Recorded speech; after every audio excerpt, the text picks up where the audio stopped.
Hello mon très cher investisseur, j'espère que tu vas bien, que tu as la patate. Ici Julien, je suis ravi de te retrouver dans cette nouvelle vidéo dans laquelle on va voir tout ce que tu dois optimiser pour faire exploser ta location courte durée.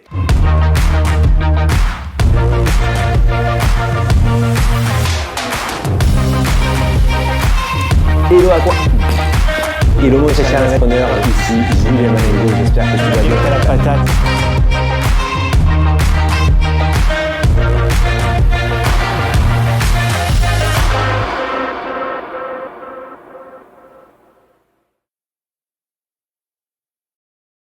Avant de rentrer dans les détails, et comme à chaque fois, je t'invite à t'abonner à cette chaîne, à cliquer sur la petite cloche pour ne manquer aucune des notifications lorsqu'on publie de nouvelles vidéos et à me dire en commentaire tous les sujets que tu veux que je traite sur cette chaîne. Dis-moi si tu as des questions, je te fais de véritables réponses en commentaire ou en vidéo comme c'est le cas aujourd'hui.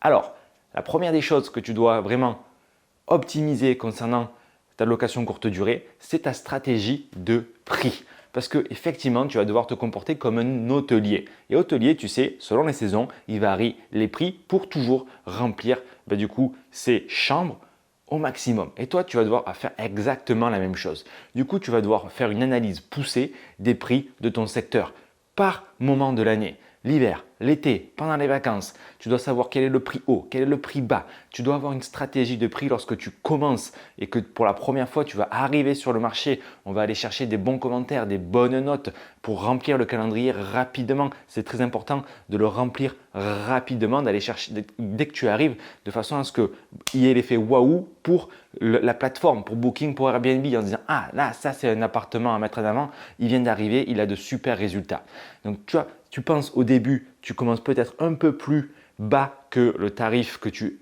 vises.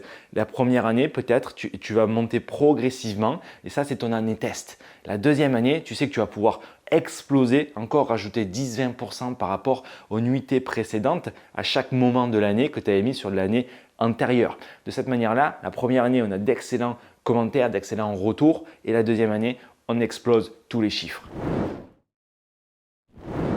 La deuxième chose que tu vas devoir optimiser, c'est ta stratégie de nuitée. Et ça aussi, il faut le regarder par rapport à la concurrence, comme les prix. C'est-à-dire, est-ce que tu loues au minimum une nuit, au minimum 2 nuits, 3 nuits?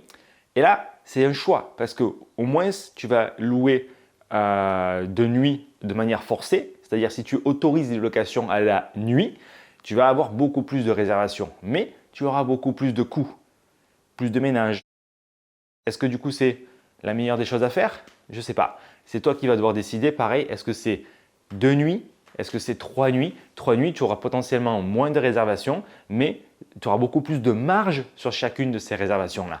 Et ça, c'est à toi de le définir aussi en fonction de ton secteur, ta concurrence. Encore une fois, peut-être que quand tu commences, tu peux être beaucoup moins restrictif. On peut mettre à la nuit pour que ça aille vite et du coup donner de bons signes à l'algorithme et ensuite favoriser la marge. La troisième des choses que tu dois absolument optimiser, c'est la gestion de tes annonces. Et là, je te donne un petit conseil, c'est limite-toi à 2 plateformes, Airbnb, Booking. Déjà, c'est assez complexe, c'est assez chronophage à créer. Une fois que tu l'as créé, c'est bon, mais c'est assez long à mettre en place. Et du coup, on va prendre plus de 80% du trafic avec ces 2 plateformes-là. Donc, on va rester à mettre le focus sur ces plateformes-là. Mais tu dois absolument optimiser et rentabiliser chaque cellule qui te sera donnée dans les formulaires avec le maximum d'informations. Au-delà des photos professionnelles, mais il va falloir rentrer dans les détails des détails de la description du coup de ton appartement, du lieu, de ta ville, de ton secteur, des avantages pour que du coup, encore une fois, l'algorithme perçoive que c'est complet, précis, net, clair et que du coup, ça envoie de bons signaux pour qu'il continue à être référencé sur les premières pages. Notes et signaux, ça c'est très important pour que du coup, l'algorithme te mette en avant. Et donc, effectivement, il y a des plateformes et le truc, c'est que ces plateformes-là, régulièrement, elles vont faire des mises à jour.